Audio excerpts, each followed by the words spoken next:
Después de que el cristianismo dejó de ser perseguido, gracias al triunfo de Constantino sobre Magencio, surgió la necesidad de establecer y consolidar las bases de la fe cristiana. Uno de los primeros pasos fue la escritura de los textos del Nuevo Testamento. La Biblia no se escribió en un solo momento. Los escritos más tempranos fueron cartas, como las del apóstol Pablo alrededor del año 50 después de Cristo, seguidas de los evangelios que se escribieron entre los años 60 y 100 después de Cristo. Sin embargo, no fue hasta el Concilio de Cartago, en el año 397 después de Cristo, que se estableció un canon definitivo, integrando estos textos con los del Antiguo Testamento y formando la Biblia tal como la conocemos hoy. Esta colección unificada ayudó a consolidar la enseñanza cristiana en un solo cuerpo de escrituras sagradas. La Biblia católica, en su versión más tradicional, consta de 73 libros, 46 en el Antiguo Testamento y 27 en el Nuevo Testamento. Las Biblias católica y ortodoxa comparten la mayoría de los libros del Antiguo Testamento, incluyendo los deuterocanónicos. La principal diferencia radica en cómo se cuentan algunos libros y fragmentos. Por ejemplo, la Biblia ortodoxa incluye algunos libros que no se cuentan de forma separada en la Biblia católica, tales como el tercer libro de Esdras y el tercer y cuarto libro de Macabeos. Estos textos forman parte de la Septuaginta, la antigua traducción griega de las escrituras hebreas, y han sido considerados parte del canon en las Biblias ortodoxas desde los primeros siglos de la Iglesia. La Biblia protestante, por su parte, contiene 66 libros. Se mantienen los 27 del Nuevo Testamento, pero en el Antiguo Testamento solo incluye 39, ya que los reformadores protestantes en el siglo XVI excluyeron los deuterocanónicos, a los que llamaron apócrifos, debido a su ausencia en la Biblia hebrea. Así, durante la Reforma Protestante, y especialmente bajo la influencia de Martín Lutero, fue cuando se modificó el canon bíblico en la tradición protestante. Antes de esto, los protestantes usaron la misma Biblia católica durante unos 1100 años. Como dato curioso, el nombre de este milenario libro sagrado, Biblia, viene del griego biblia, que significa libros, y eso es precisamente una recopilación de libros sagrados. A medida que el cristianismo crecía, también surgía la necesidad de organizar una estructura eclesiástica sólida.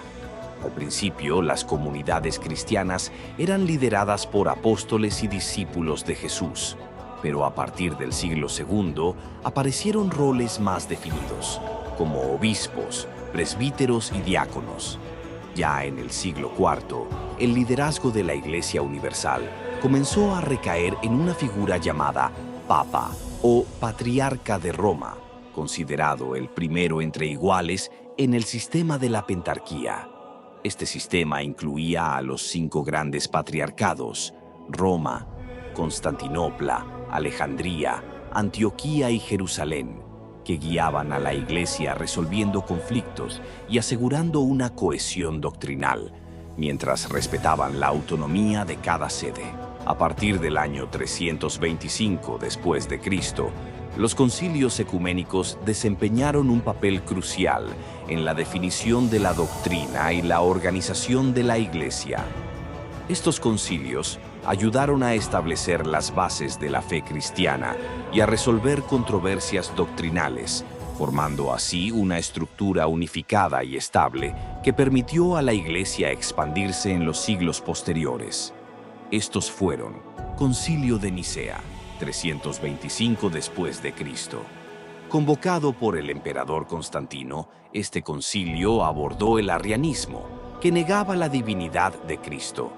Se formuló el Credo de Nicea, estableciendo que Jesús es consubstancial con el Padre, afirmando su divinidad. Concilio de Constantinopla, 381 después de Cristo. Este concilio amplió el credo de Nicea, aclarando la divinidad del Espíritu Santo y condenando tanto el arrianismo como el macedonianismo. Así se reafirmó la doctrina de la Trinidad en la fe cristiana. De estos dos concilios surgió el credo niceno-constantinopolitano. No es el credo corto que recitamos comúnmente en la misa, sino la versión más extensa, que declara nuestra fe cristiana católica en cada una de sus líneas. De allí seguimos con los otros concilios ecuménicos. Concilio de Éfeso, 431 después de Cristo. Se condenó el nestorianismo, una doctrina que sostenía que Cristo era dos personas distintas. Además, declaró a María como Theotokos, Madre de Dios, afirmando la unidad de la naturaleza humana y divina de Jesús. Concilio de Calcedonia, 451 después de Cristo. Este concilio definió la doctrina de las dos naturalezas de Cristo, divina y humana, en una sola persona.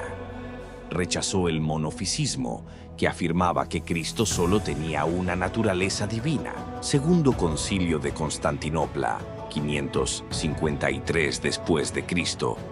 Este concilio reafirmó las decisiones de los concilios previos y condenó ciertos escritos que parecían promover el nestorianismo, reforzando la ortodoxia en la Iglesia. Tercer Concilio de Constantinopla, 680 a 681 después de Cristo. Aquí se condenó el monotelismo, la creencia de que Cristo tenía una sola voluntad. En cambio, se afirmó que Cristo tenía dos voluntades, humana y divina, en perfecta armonía. Segundo Concilio de Nicea, 787 después de Cristo. En respuesta a la iconoclasia que prohibía el uso de imágenes religiosas, este concilio restauró la veneración de los íconos. Aclaró que los íconos deben ser venerados, no adorados, y que estos daban un mensaje a través de su color, estructura y forma, ratificando su uso en la práctica cristiana. Estos primeros 7 concilios, más la Biblia, junto con el sistema administrativo de los 5 patriarcados, formaron la columna vertebral de la doctrina y la estructura de la Iglesia Católica, garantizando unidad y cohesión doctrinal a medida que el cristianismo se expandía. Sin embargo, algo terrible le pasó a nuestra Iglesia. Hubo una ruptura, de la cual hablaremos en nuestro próximo video. No te lo pierdas.